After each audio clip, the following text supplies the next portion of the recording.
Madame, monsieur, bonsoir. Merci de votre fidélité. Il est tout juste 18h30 sur Al Oula. C'est l'heure du journal. Voici les titres.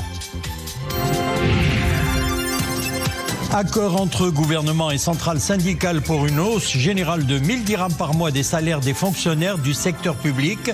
L'accord comporte également une baisse mensuelle de l'impôt sur le revenu, annonce faite par le chef du gouvernement Aziz Arnouch dans le cadre du round d'avril du dialogue social, réunion tenue aujourd'hui avec les centrales syndicales.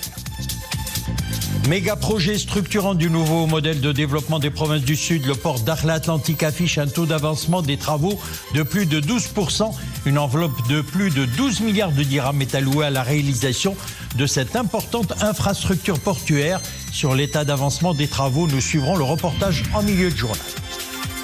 Nous restons à Dakhla. La ville est aujourd'hui parmi les destinations touristiques mondialement connues.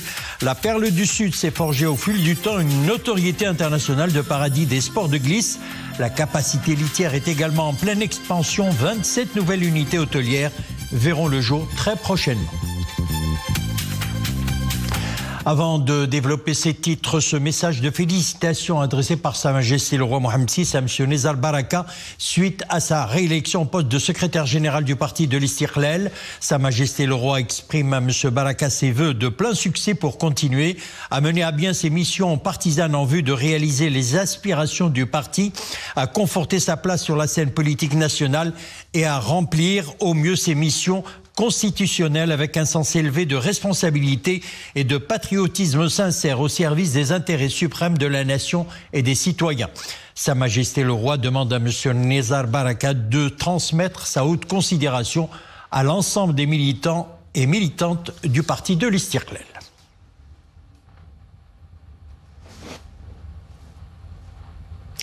Sur très haute instruction royale, le ministre délégué chargé de l'administration de la Défense nationale, Abdeltif Loudi, a reçu aujourd'hui au siège de cette administration en présence du général de corps d'armée, inspecteur général des forces armées royales et commandant la zone sud, l'amiral Rob Bauer, président du comité militaire de l'organisation du traité de l'Atlantique Nord, en visite au Maroc du 28 au 30 avril courant.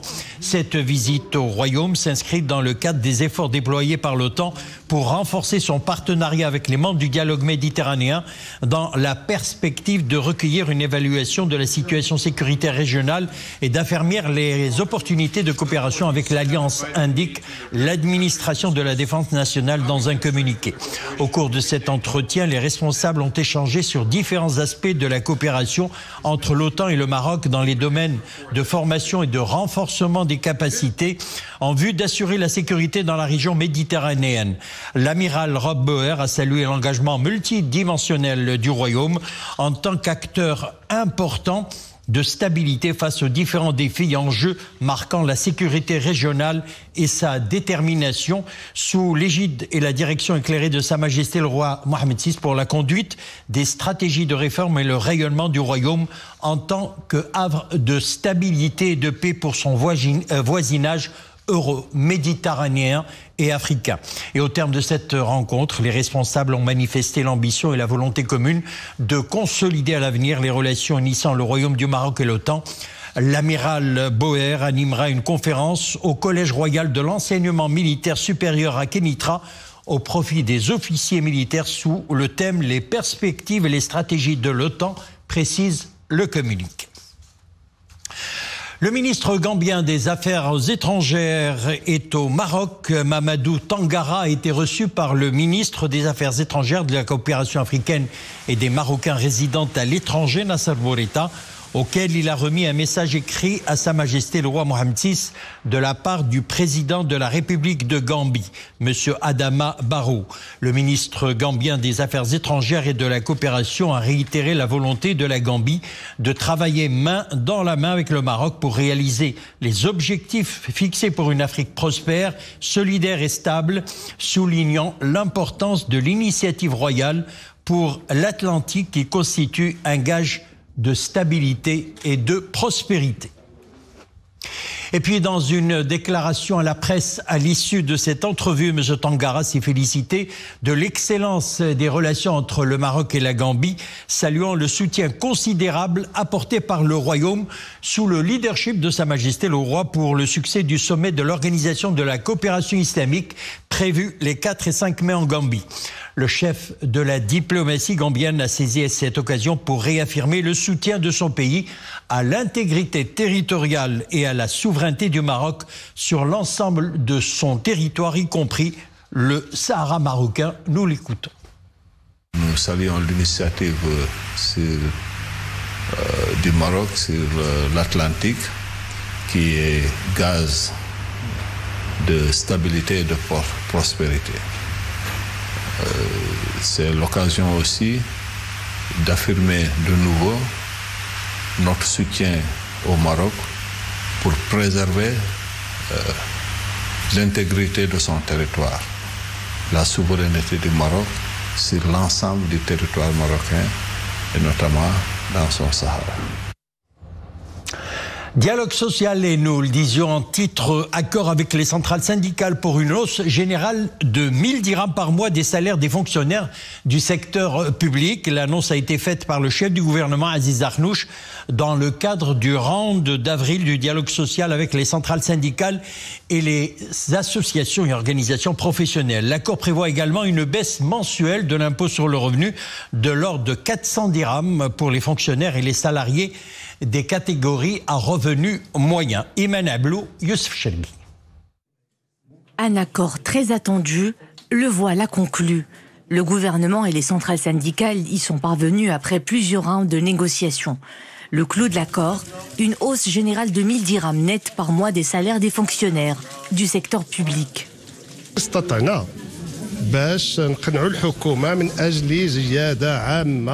Nous avons réussi à convaincre le gouvernement pour une augmentation générale des salaires de 1000 dirhams à partir du 1er juillet prochain.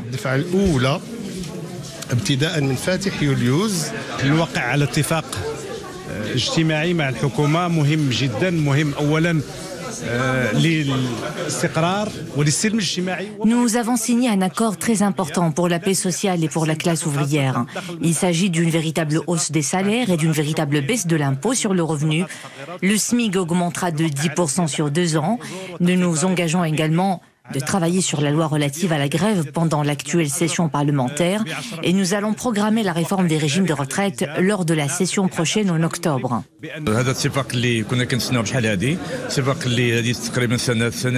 C'est un accord auquel nous aspirons depuis longtemps. Il fournit des solutions sur le court et moyen terme. Nous avons un calendrier ambitieux en vue de proposer d'autres solutions à un certain point tout aussi important comme la loi sur la grève.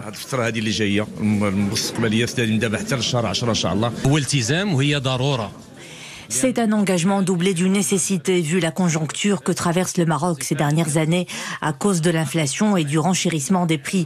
Ces décisions ont de quoi préserver le pouvoir d'achat des citoyens.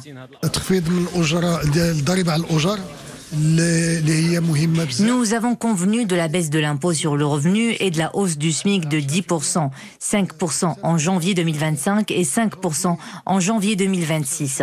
C'est extrêmement important. Nous avons également révisé la loi relative à la formation professionnelle et nous procéderons à une révision des régimes de retraite. La formation professionnelle. En vertu de cet accord, une baisse mensuelle de l'impôt sur le revenu de l'ordre de 400 dirhams est décrétée pour les fonctionnaires et les salariés des catégories à revenus moyens, ainsi qu'une nouvelle hausse de 10% du salaire minimum interprofessionnel garanti, le SMIG, et du salaire minimum agricole garanti, le SMAG. Depuis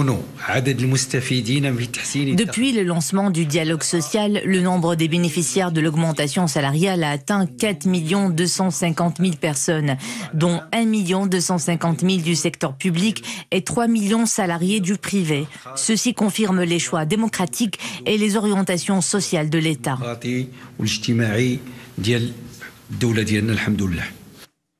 Sur l'autre point crucial qu'est la réforme des régimes de retraite, le gouvernement et les partenaires sociaux sont d'accord pour le principe.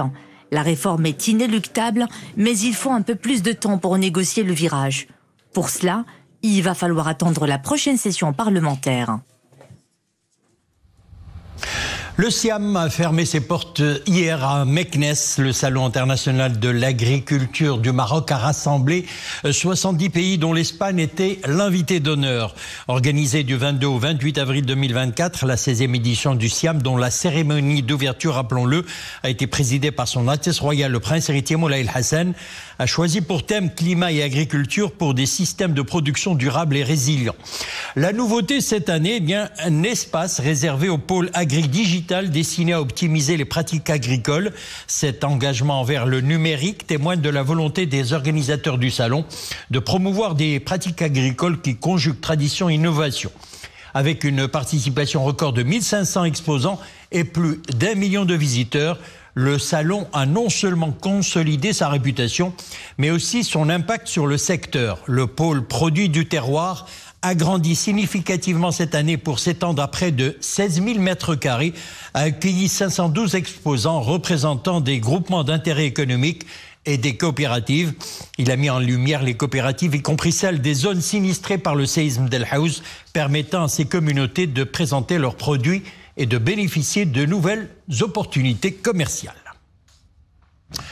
On passe à présent à la page météo. Les prévisions pour demain, faibles pluies par endroits sont prévues sur le Rif, le Saïs, Oulmès et les plaines au nord d'El Jadida. Le temps sera assez froid sur les reliefs et les hauts plateaux la matinée et la nuit. Et pour ce qui est des précipitations relevées ces dernières 24 heures, il a plu 19 mm à Ifrane, 17 ont été relevés à Tanger, 14 à Taourirt, 11 mm à Meknes, comme vous le voyez sur votre écran. Il y a également 8 mm à Salé et Kenitra, 7 à Nadour, 5 à El Jadida, Fez et Mohamedia, 4 mm à Bni Mellal Areish, Ben Sliman, Casablanca, Port et Noisser, 3 mm, Tit Mellil, 2 mm, Casablanca et Tanger, Port, 7 mm.